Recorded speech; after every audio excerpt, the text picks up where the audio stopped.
CM की अध्यक्षता में हरियाणा कैबिनेट की अहम बैठक हुई है। तो काफी अहम ये बैठक बुलाई गई, कई प्रस्ताव रखे गए जिन पर मुहर लगी गई।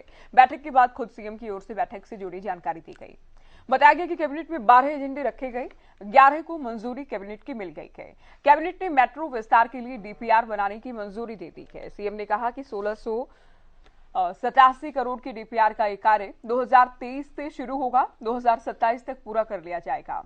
इसके अलावा फरीदाबाद के लिए जीएमडीए की तर्ज पर एफएमडीए और जेलों में सुधार के लिए 32 प्रस्ताव को मंजूरी दे दी गई है। तो काफी अहम ये बैठक रही, चूंकि कई अहम प्रस्ताव इसमें रखे गए और कई महत्वपूर्ण प्रस्तावों को कैबिनेट ने मंजूरी दे दी है।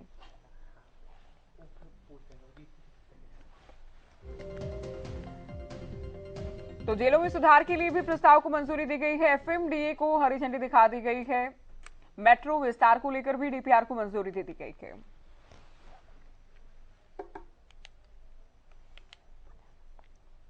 कैबिनेट मीटिंग में कुल 12 एजेंडा ऐसे थे। तो 12 एजेंडा में एक एजेंडा तो ऐसा था कि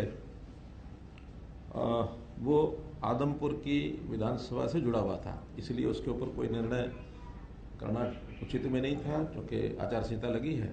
लेकिन कैबिनेट ने मुख्यमंत्री के नाते ऑथराइज कर दिया मुझे कि उस पर जो निर्णय लेना होगा वो आचार संहिता के समाप्ति के बाद तुरंत लिया जाएगा। गुरुग्राम में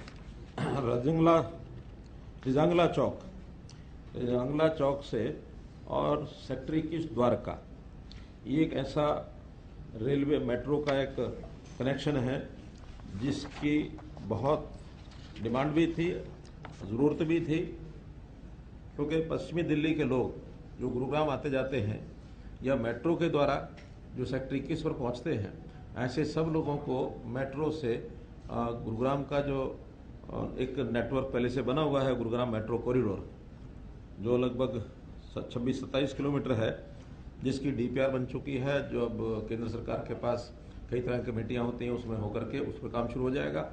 और उसी का एक कॉर्नर जो पालम विहार में रिजांगला चौक है, अगर आपने गुरुग्राम देखा हो, वहाँ रिजांगला चौक से और सेक्टर 21 के पॉइंट पर मेट्रो के साथ वो जुड़ेगा। एसजीपीसी जो एक निर्णय आया है, सुप्रीम कोर्ट ने दिया है, हरियाणा गुरुद्वारा मैनेजमेंट कमेटी का जो एक्ट 2014 में बना था, उसको सरकार ने मान्य किया है।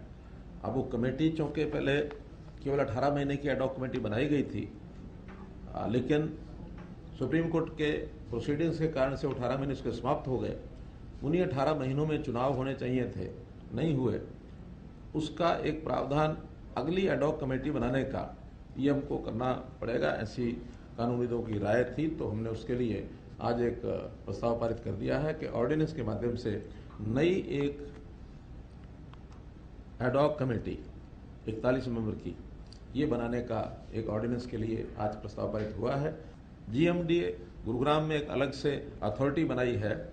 इसी प्रकार फरीदाबाद के लिए जो एफएमडीए ये भी घोषणा की थी, उसको आज विधिवत तौर पर कैबिनेट की मंजूरी मिल गई है। उसके लिए सब रूल्स बन गए हैं और उस एफएमडीए का हालांकि काम शुरू हो चुका है, गुरुग्राम की जो मेट्रोपॉलिटन डेवलपमेंट अथॉरिटी की तर्ज पर ही उसको भी आज फाइनल किया गया है। रिसेप्शन सेंटर्स बनाए हैं, उन रिसेप्शन सेंटर्स पर भी जो लोग आकर के मिलने वाले होते हैं, जैसे मानो पहले टेलीफोन की फैसिलिटी है, अब उसमें वीडियो की फैसिलिटी के माध्यम से भी वो लोगों से बातचीत कर सकते हैं, दूर बैठे हुए भी उनकी बातचीत कराई जा सकती है। उनकी जो जेल्स में, जेल से लोगों को लाया जाता था पेशी के लिए, ट्रायल के लिए, तो उसके लिए भी वीडियो कॉन्फ्रेंस का एक सिस्टम ये भी बनाया गया है।